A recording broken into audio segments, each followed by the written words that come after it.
Yan yung family rows. Okay? And para pabuo natin yan, kailangan natin ng circle of fifth. So, paano magsimula ang circle of fifth? First, kailangan natin ang order of sharps. Okay. Order of sharps, we have F, C,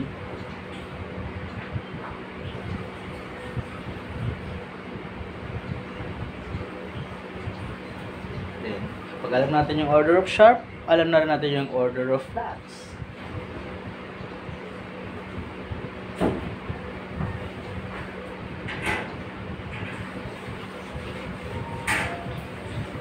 Baliktad lang. So, reverse. Simula sa B. B. B.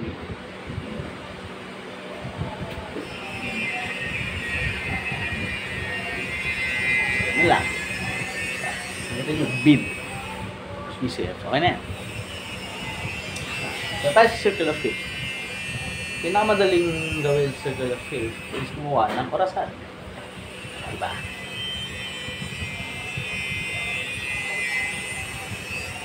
Yan yun na yung sulat ko tsaka.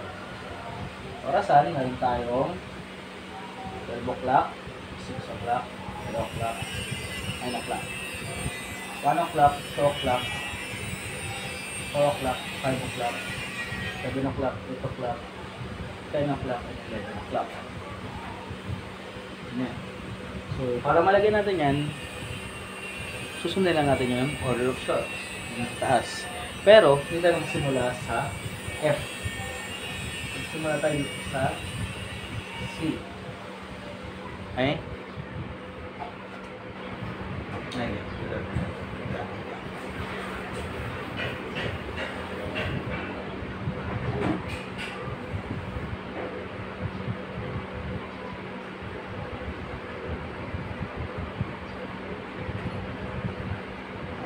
C. Tapos F.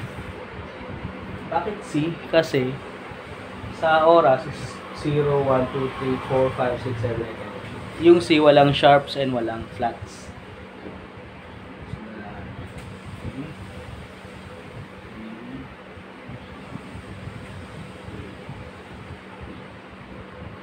Okay.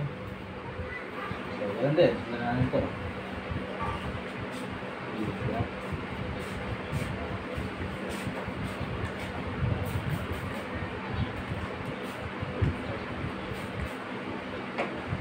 Paano natin mabubuo yung una muna, yung bakit siya tinawag na circle of fifth? Kasi pagka ganito yung roll mo is fifth. Kasi yung C is, yung G is the fifth degree of C. C, D, E, F, G. Panglima, di ba? So, yung D, panglima siya ng G. So, G, A, B, C, D. So, ganun siya nagugot. Kung sa kabila naman, hulog, sorry. Sa kabila naman, fourths. So, yung F, yung B flat is fourth degree ng F. F, G, A, B. B flat. Yun. Ngayon lang naman siya kadali. Ngayon, syempre, di ba, kung gagawin natin siyang major scale, diba? Asan dun yung mga flats? Paano natin ma-recognize yung mga flats? Paano natin ma-recognize yung mga sharps, diba? Ilan yung sharps, ilan yung flats. So, gawin mo natin siyang relo. 0, 1, 2, 3, 4, 5, 6, 7. Sa sharps na lang muna tayo. Kasi bihira naman tayo mag-key ng B flat, E flat, A flat, D flat. Ang madalas naman natin key signature is key of F, key of C, key of G, key of D, A, and B, and so on and so forth. So, dito lang muna tayo sa right side. Sa right. Sa sharps. Okay, sa sharps. So, sa key of C, alam na natin yan.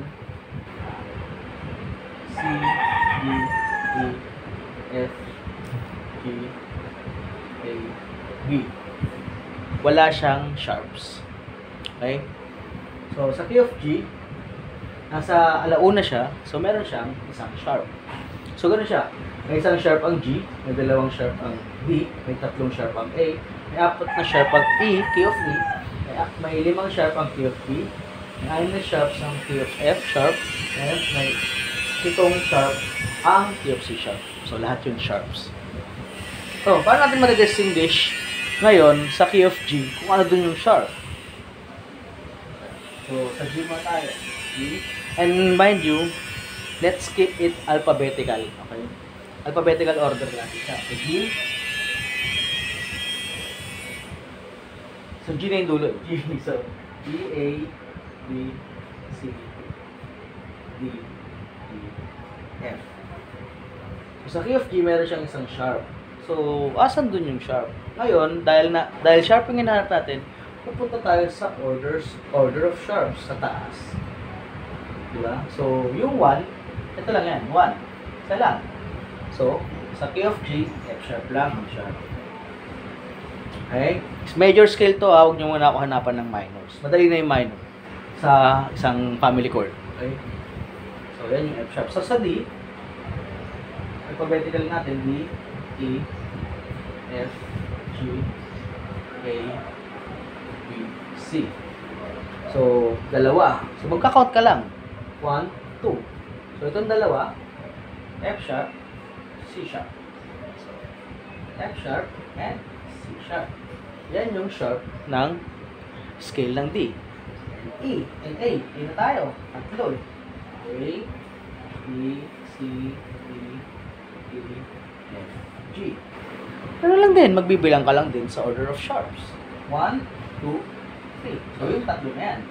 F, C, G. So, C sharp, F sharp, and G sharp. Diba? So, kung lang din sa E. E, F, G, A, B, C, D.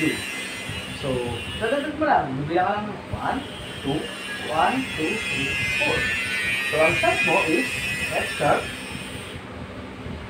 C sharp, D sharp, E sharp. Okay? So, ganoon lang siya. Okay? And then, punta tayo sa E. E. E na pala yan. Sa B na tayo. Sa B. B, C, D, E, F, G, A. So, ikot ka ng isa. 1, 2, 3, 4, 5. So, F sharp, C sharp, G sharp,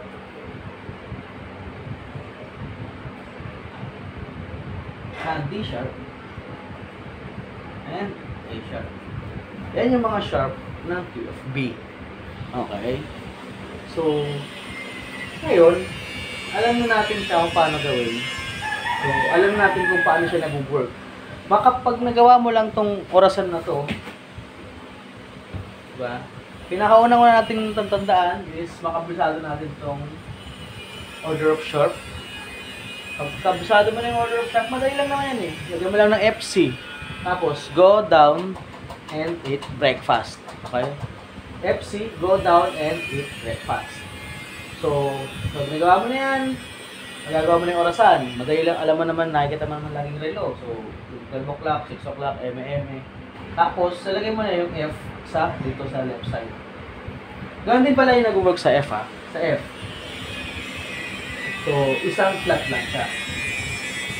Yan. Pag sa flats naman, sa order of flats, isang flats lang siya. Okay? So, well, dito ka na magsimula sa order of flats. So, ano yung unang-una? 1. Diba? So, B flat. Sa key of F, isa lang ang flat. B flat. Okay? Ganun lang siya. Ganun lang din siya mag-work sa fourths, sa fifths. Okay? So, ayun na. Kung gagawin natin siyang family chords, ito na yung next portion.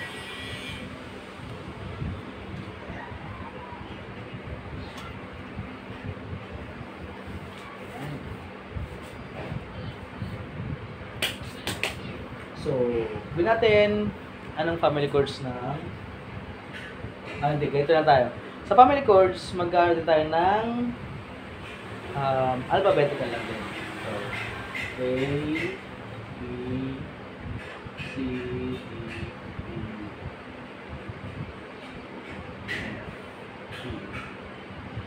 G. Ayan lang mo na gawin. D, E, F, G, C, E, A, B, C, F.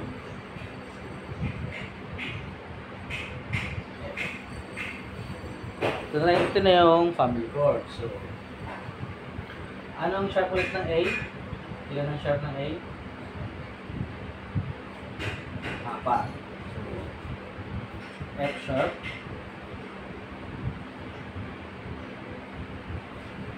Ano ba? 0, 1, 2, 3. Tatlo pa lang to.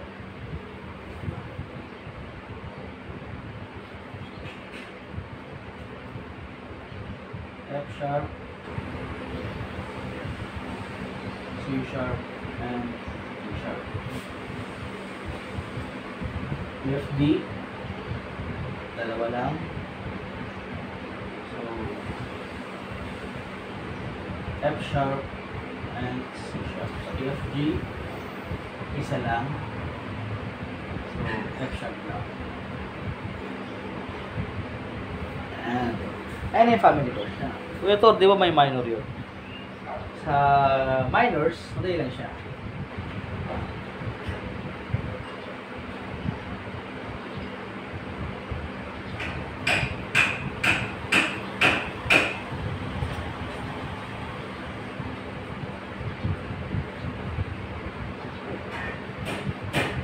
And ito na yung 1, 2, 3, 4, 5, 6, 7. Diba sabi ko alphabetical lang. So, ang minor mo lagi is 2, 2, 3, and 6. Number 2, 3, and 6. So, ibang numbering naman to. Okay? 2, 3, 6. So, kunwari, nag-key of F tayo. Sabi natin, B flat lang yun sa F, diba? Isa lang. So, F, G, A, B, C, D, E. So, anong minor mo doon? D minor, G minor, and A minor. Okay? Ayan lang yung minor mo doon. So, ayan, naka-minor siya. So, sa key of A, B minor, C sharp minor, and F sharp minor. Ayan yung key of A. Okay? Nagala din sa D. D minor, F sharp minor, and D minor, A minor, D minor, and D minor. And na yung family chords mo. Ngayon, balikan natin yung picture simula.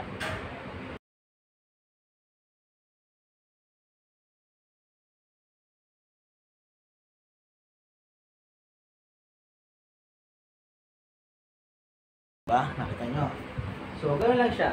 So, pag nakuha natin yung circle, yung order of sharps, mabubuo na natin yung circle of fifth. Pag nabuo mo na yung circle of fifth, mabubuo mo na yung family chords. And then, kapag numbering na tayo, alam mo na. Pag sinabi kong 4 ng D, G, di ba? G. Sige, 1, 4, 5, 6. 1, 4, 5, 6. Ganun lang yung numbering na ginagawa ko.